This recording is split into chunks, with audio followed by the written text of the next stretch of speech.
Welcome to the American Small Business League podcast. I am Bruce the Taurus, and with me today is Alan Spence, who is running for the House as a Democrat in Florida's District 17.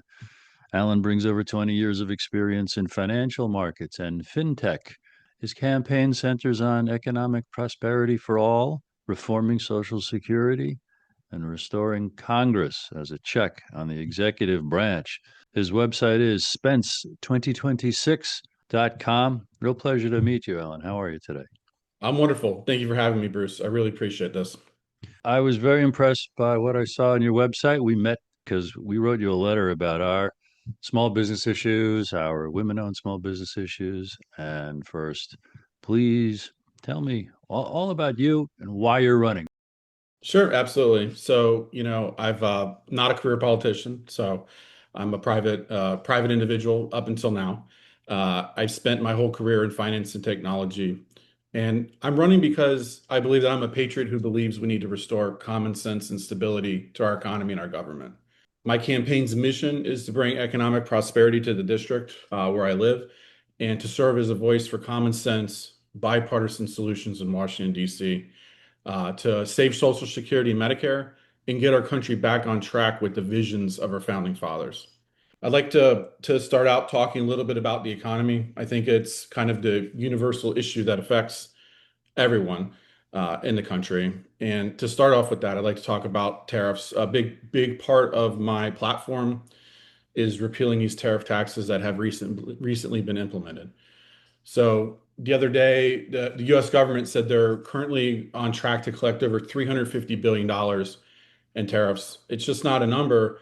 That's actually 7.1% more than they collected in 2024. And then when you look at the average household, it's actually an 18% increase based on the average income tax burden. And it was done without a single vote from Congress. I believe that's not how our founders envisioned our republic. The Constitution gives the power of the purse directly to the people's representatives, who the founders saw as the House of Representatives. And we just had a recent court ruling that affirmed that. We need in governments, all levels of government, we need people that put the Constitution first and they don't defer their power to a single person. Quite frankly, I find what happened with these tariff taxes being implemented without a vote from Congress, from the People's House, as un-American. To echo that, I'd like to talk about the court ruling, the VOS elections versus Trump.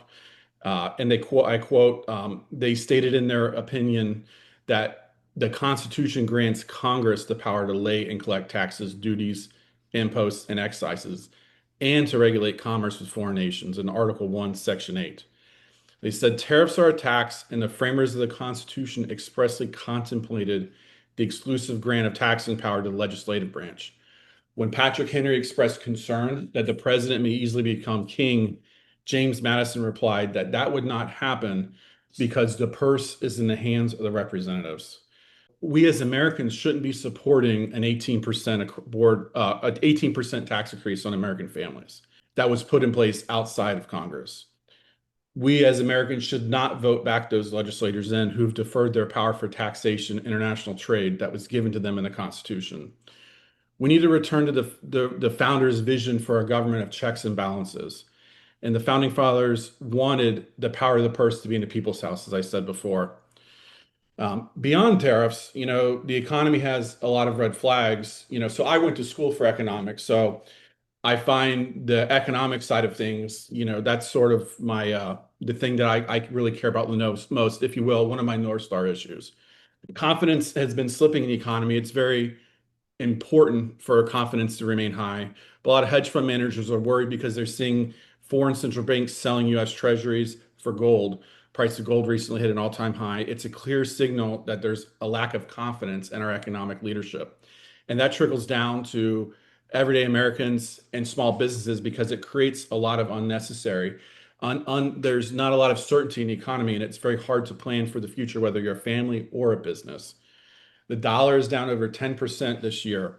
And that means that imports are more expensive. So if you're a small business that relies on global supply chains, you're seeing your costs go up. And when we look at home affordability, we see that building permits have been declining for 5 consecutive months. construction is falling. It's a sign that developers aren't building and construction crews aren't working. The dream of home ownership is moving further and further away for families. The housing market's at its most affordable place in history. If you look at the Case-Shiller index adjusted for inflation, it shows prices are at record highs relative to wages. That locks young families out of the dream of home ownership. And if you look at how people accumulate wealth, if you look at particularly the middle class, a lot of the middle class, they traditionally accumulate their wealth in the value of their house. And they're kind of the later you put off buying a house once you're married, it has a lifelong effect on the amount of wealth that you're going to get. Down here in Florida, the Canadian tourists are down 13% year over year when I looked at last quarter.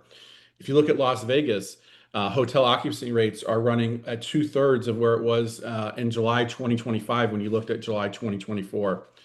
Class 8 truck orders, which are the backbone of freight and logistics in the country, they're down 21% year over year. And it has 8 straight months of declines. It's just not data. There's fewer goods moving across the country. And it kind of goes back to tariffs, but it also goes back to just changes. The tariff rates have been changed so many times. It's very hard for businesses to plan on that. And when you look at inflation, what you see is that the price of beef is up, electricity is up. And did you know that since 2000, the average rent in America has increased by 139%? I'm not surprised. Yeah, when you compare that to the wage increase of 112% for median full-time wages, that means that the growth in rents has outpaced wage growth by roughly 24%. So how does that impact small businesses? It means that your employees' paychecks don't go as far. Consumers have less discretionary income to shop at local shops. The current policies of Washington are out of touch. It creates a climate of uncertainty and economic hardship. The person I'm running against, my opponent, all they're focused on is retribution and punishment. They don't actually have any solutions for the people in their district. And it greatly upsets me. It's one of the main reasons, another one of the reasons why I decided to run for office. And, for me, it's not about partisan politics. It's about our livelihoods, and this economic data shows that the current path is not working for everyday Americans and it's not working for small businesses. Hmm. Talk about small businesses. I think that big businesses can handle the tariffs a lot bigger, a lot easier. They have a lot of scale. But small businesses, they don't have the scale. They don't have the political connections that, Apple, they can't go to the president and give him gifts. They can't build a factory, for hundreds of millions of dollars. So, where do we go from here?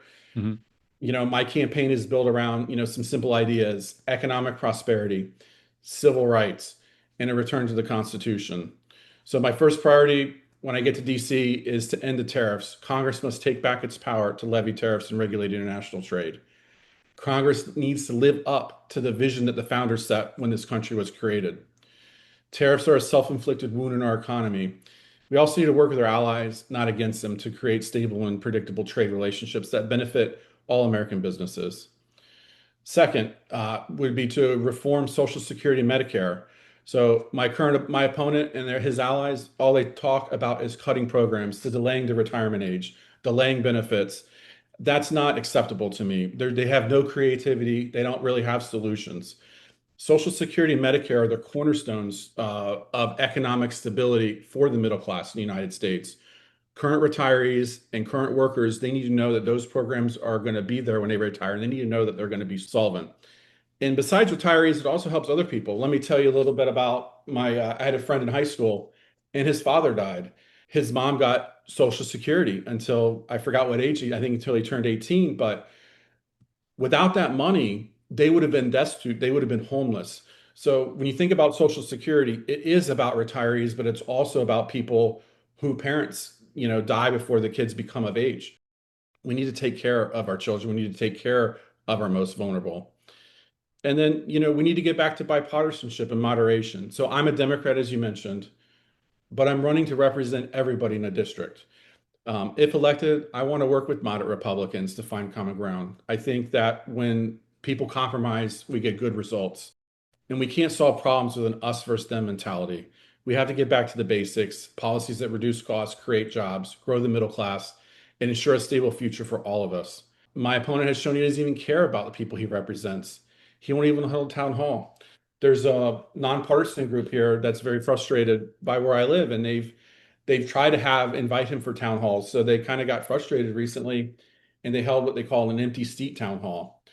And what they did in that town hall is they talked about issues that constituents had, and they actually then everybody who had a question at the town hall, they wrote down their name, their address to show they're from the district on a piece of paper, and then they drove it to the office for this representative, and they delivered all the questions from all the people in the district to this office, and they never heard back. So can you imagine being a representative? Your people are asking questions, you won't show up, and then they give you the messages and you won't even answer them back. And to me, it kind of goes back to the founding fathers. The founding fathers wanted somebody that was accountable to the people, that represented them. And this person doesn't deserve to hold their office if they won't talk to constituents about anything. You should have an open mind. You should be willing to talk to anybody. You should be willing to talk to people that don't have the same ideas as you as a representative. And And just and quickly into that point, yeah, it implies to me that such an incumbent can safely ignore his constituents because of the backing he's got from usually big corporate donors and that kind of power. Talk about that. yeah, I agree with you. And that's what I'm finding out. I'm running what I consider, a grassroots campaign where, it's me. I worked for a startup in the past. So I'm taking a lot of what I learned at a startup and I'm applying that. But I'm at a point now where I need to kind of scale up and go to the next level. And at this point, I've relied on a lot of donations, but I haven't got any corporate donations. I'm trying to get some to reach out to some PACs, but what I'm finding is that it's very hard as a first-time candidate, as a non-incumbent, to really get those meetings, to get that space to talk to people, about those issues. They'd rather get behind somebody that they know that will kind of do what they want. The PACs would and the donors would. Sure. Yeah, I'd encourage everybody to go to my website. It's spence2026.com. You can make a donation there. I'm not going to rule out taking PAC money. I'm not going to rule out taking corporate money, but what I will do is I will, pledge to keep my views mine and only seek those out with organizations that share the values that I share. So I'm not going to just take money to Right. take money. I would have to share those same values. But my website there, I can even take contributions in Bitcoin. So I'm very, I want to be very AI, very crypto forward. I want to be that candidate. I want to be there for the future of the country.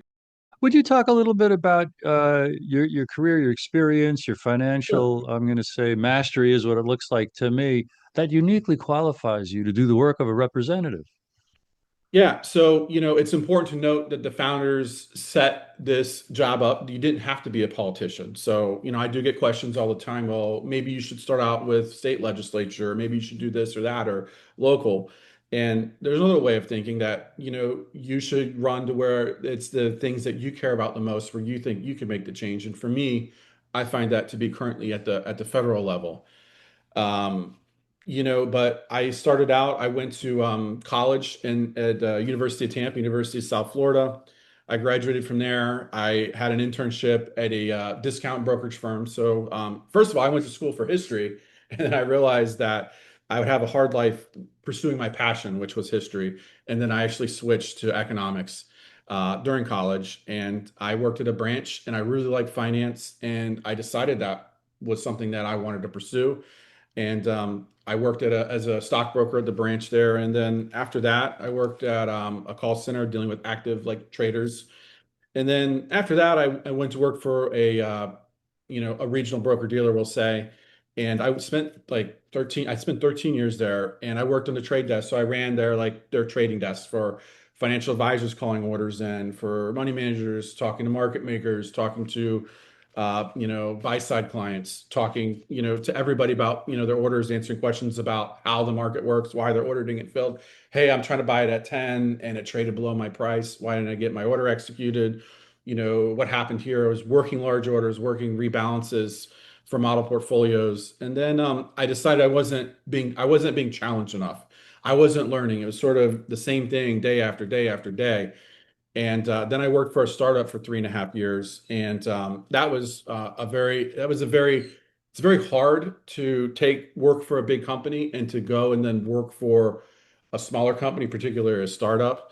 And that was probably one of the best decisions that I think I made my whole life because I grew as a person. I realized that a startup or a smaller company that, instead of just doing one thing, I can do five things, I can do six things, I can do seven things, and I can get really good at them.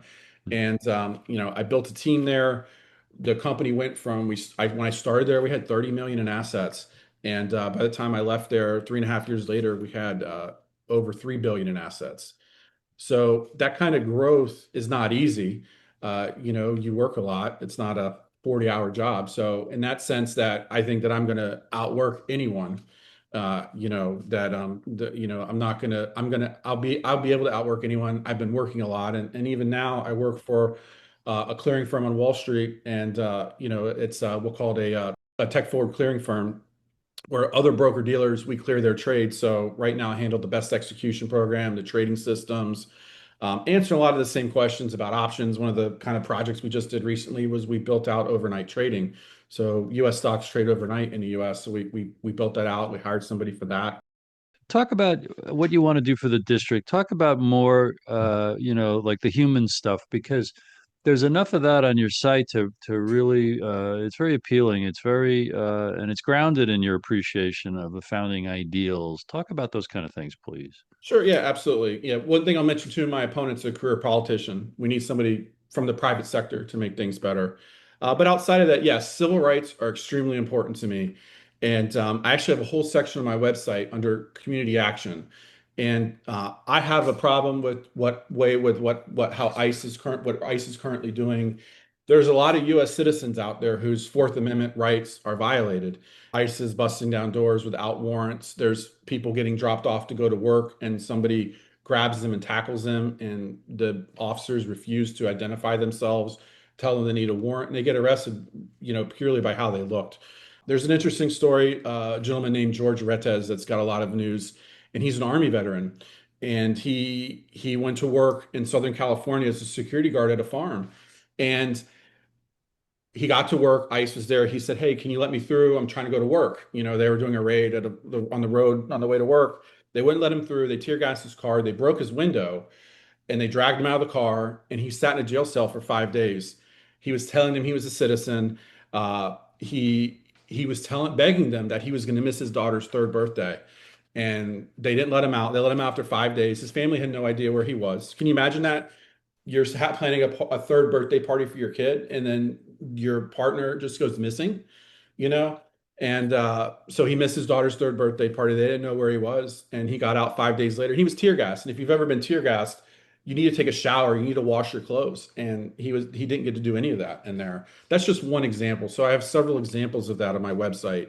And if you care about the Bill of Rights, if you care about the First Amendment, if you care about the Fourth Amendment, if you care about any of the Bill of Rights, you should be very worried about what's happening. This is my personal opinion. So if you care about the Second Amendment, if you care about the Third Amendment, if you care about all these amendments in the Bill of Rights, the right to due process, you should be very concerned what's going on because my opinion is that ICE has normalized the Fourth Amendment violations on U.S. citizens. Like I actually spoke to a person in my district. This is the kind of person that our representatives should be talking to. They have to carry around their passports and birth certificates because they're not white in their car because they are terrified that they're going to get picked up by the police, by ICE, and they're going to get taken away and they're not going to be able to challenge their detention. They are I, terrified. I'm really glad you're highlighting that here and also on your website. And I want to share the major issues we're concerned with, which would help your district and help, many, many small, businesses. As you know, we exist, the American Small Business League, to stop the diversion of billions of dollars of small business contracts going to the country's biggest businesses. This is a scandal and outrage that's been going on for decades. And the way we're approaching it, our foot in the door, is our Don't Cheat Women project, don'tcheatwomen.com, no apostrophe, where people learn that even though women are half the population and they own 40% of all businesses and they sell what the government buys, and the federal government is the world's largest purchaser of goods and services, women owned small businesses are supposed to get 5% of the federal procurement contract budget. And small businesses are supposed to get 23%, 5%. Women are half the population, 40% of all businesses they own. They sell what the government buys. 5%. We want candidates like you to run on, and we want Congress and Senate, and as soon as possible, to boost from 5 to 15% the contracts that must go to women owned small businesses, to push the 23% for all small businesses up to 33% for many reasons. It would create 3.3 million new jobs. In 2010, the chair of the Senate Small Business Committee said for every 1% increase in contracts to small businesses, 100,000 jobs get created. So 33% going to small businesses would be 3.3 million new jobs on top of the 2 million, more or less, that America creates every year. An economic boom of epic proportions. Women are doing well. They're on the rise financially by many measures, okay? But not this. Everything that can help women reach economic equality, they're not there yet, would be a great thing. Men earn and save more than women, which lets men have greater political power because they're richer. Men donate to politicians more, so they have more influence at that level. It's also easier for them to run for office. About 75%, men hold 75% of all the seats in the House, the Senate, state legislatures, presidential cabinets, and almost that many governor seats, and 90% of committee chair positions and party leadership positions. And they have different values, issues, and priorities than women. So women are not political equals because they're not economic equals yet. That's another great benefit for raising the amount that would go to America's small businesses. But then in general, this. Every year the government says, we met the goal, 23%, or we exceeded it. Well, unfortunately, that's a lie. We have found that the vast majority of those small business contracts go to the country's largest companies. And congressional investigations have found the same thing. And Inspector General reports from the SBA itself has found the same thing. There's a lot that unfolds when you go through the little door we're presenting. Hey, give women a more fair amount of federal contracts, and then you learn all these other problems. We are a small business nation. 99.9% of all businesses in America are small businesses by the government's definition of 500 employees or less. But 98% of all businesses in America have less than 100 employees. We consider that the definition of a real small business. And by that measure, big businesses are getting 95 or more percent of the complete federal procurement contracting budget. And there on a silver platter, I've dealt it all out for you, Alan, to think about and reply to. And let's discuss that if we can, please. Sure, absolutely. I agree with you 100% that more money needs to go to small businesses. More federal contract dollars should go to women-owned small businesses.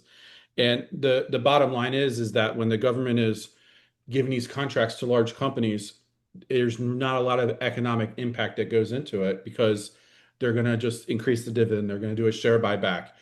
When you give it to a small business, they're going to hire somebody, they're going to build something, they're going to grow, right? And that is in our interest as a country. It's not wise to have wealth concentrated in a few. It's not wise to have all of the economic output concentrated in a few companies.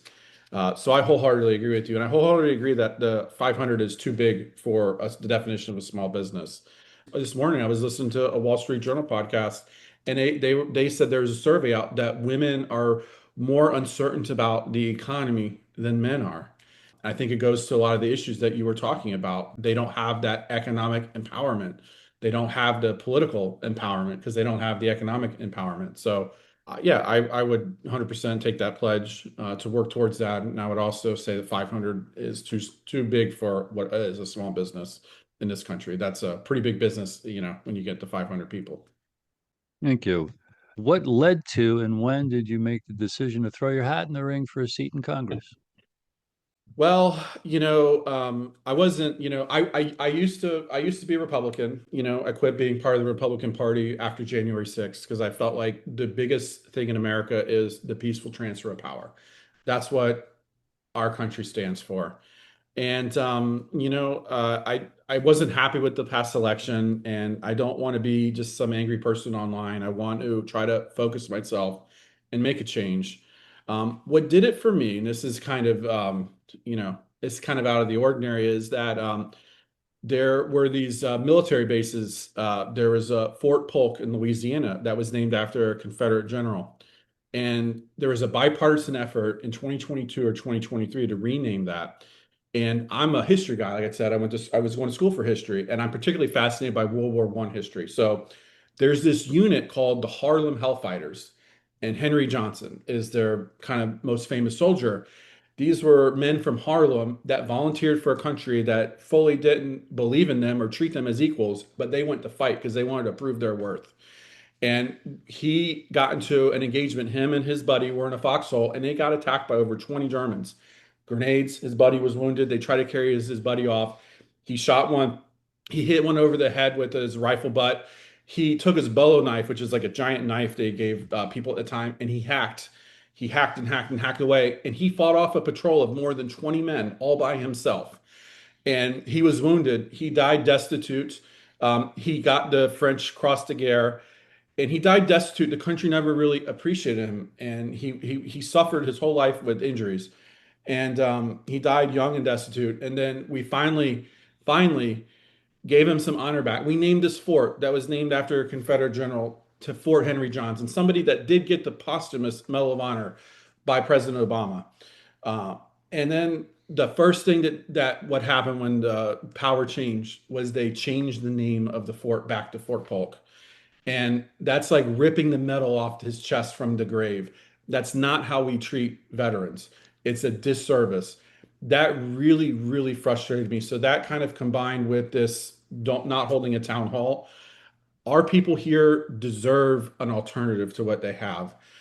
So my district, you asked about that. It stretches all the way from Sarasota in the north, Sarasota County. That's the population center, all the way down by me. I live at a place called Babcock Ranch. This is like the town of the future. It's all solar powered. It's pretty cool, hurricane proof. And it goes a little south of me to Lehigh Acres in Lee County. So it stretches into three different counties, includes most of the barrier islands in Charlotte and Sarasota County. So there's a lot of beautiful beaches. So it's called the Florida Sun Coast. And down by me, it's kind of called Southwest Florida, but I've got a battle ahead of me. I need to win a lot of Republicans, and I think that I'm the right person because I used to be one. And I'm not going up there to impeach the president. I want to work with people in both parties to do the most good. You know, Would you talk a little bit about your prosperity agenda, please? yeah, it's all about the economy and connecting everything to the economy. So, well, we talked about ICE a little bit. I talked about U.S. citizens ICE, but I didn't talk about the immigrants. So there's going to be fewer people in the economy because of this deportation program. There's going to be the economy will be smaller because of that. There'll be less people at restaurants. There'll be less people going to shops because people are sent away.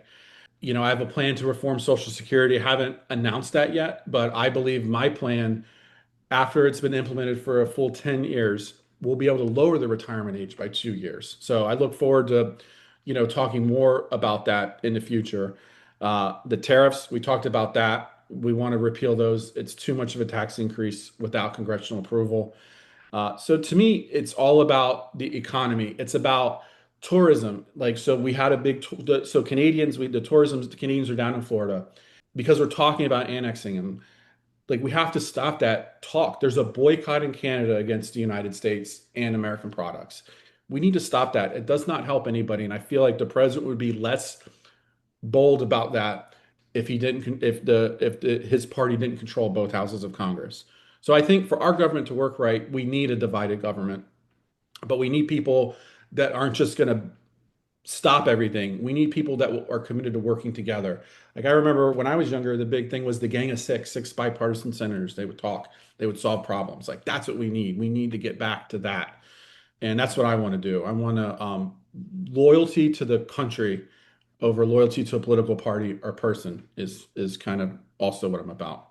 One of the things I enjoyed on your website is at the bottom of every page, you've got access information to your email, your phone number, or even a physical mailing address, which looks like the site of a sitting representative already. You're already open and available to your constituents at that level. And I don't see that on every site of the many candidates that I look at and that I talk to. Do you have a primary between now and the general election next year? Yes, I will. I will have a primary. I'm running up against the gentleman that he ran in the last primary, and he didn't win. And so he hasn't filed yet formally, but he's announced to the Democratic committee here in Charlotte County that he will be running. So I definitely will have a primary, and I look forward to that. I feel like, man, if I can win an election, that has got to be the most wonderful feeling that anybody must feel in their whole life. Well, let So me tell you, when's the primary? it's in August of 2026. The goal is simply to meet and shake the hand of every voter in your district. That's all you have to do and ask for their vote, right? Yep, absolutely. Absolutely. This has been a real pleasure. Do you have any final questions or points you'd like to make? Uh, the only thing I'll say is, I'm like you said, I'm open to everybody. I'm open to talking to everybody. There's a guy in the pool. He doesn't think like me, but like we end up talking every time, and we respect each other. So, and I always thinking for talking, because I tell him I've got to talk to people as much as I can about these things. So, thank you for giving me the opportunity to talk about my program. It's a wonderful program that you have here where you highlight candidates, give them a chance to speak. And, it's a wonderful agenda that you're talking about as well. Our small businesses are very important to the country. I work for one. My wife, her father, ran a machine shop for a long time. He owned a machine shop. So I definitely in your camp, when it comes to that. Thank you very much. And I really encourage you to continue to think of yourself as a teacher of America's highest ideals and how things are supposed to work. What's a representative supposed to do? What's the House supposed to do? What's the Senate supposed to do? What's the president supposed to do? What the Supreme Court is supposed to do? Because if you get that far, then it's very easy to say and show how far off the mark we are and how Mhm. far off the mark we've been for decades. And yet our hope is still there in writing. Declaration of Independence, the Constitution, the Bill of Rights, and the examples of fantastic, great humans and great Americans who were in positions of power at critical times that uh, kept the government working for the will of the people versus the perpetual battle against rich money powers and special interests that, for many intents and purposes, really have captured most, if not all, of the federal government, and really, by many measures, taking the country to a horrible place, worse and worse every single year. One more point about the things we talked about. Prepping for this, I looked at business closures, 25 versus last year 24. In 2024, about 7,000 businesses closed, more or less, according to this one AI platform I searched.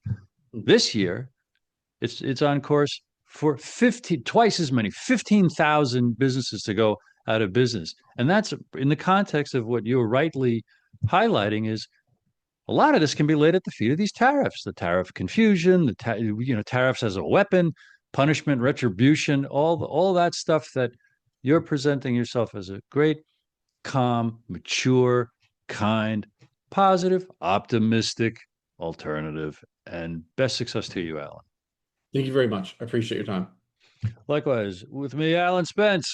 Check him out at spence2026.com. And I want to thank everybody for watching and listening today.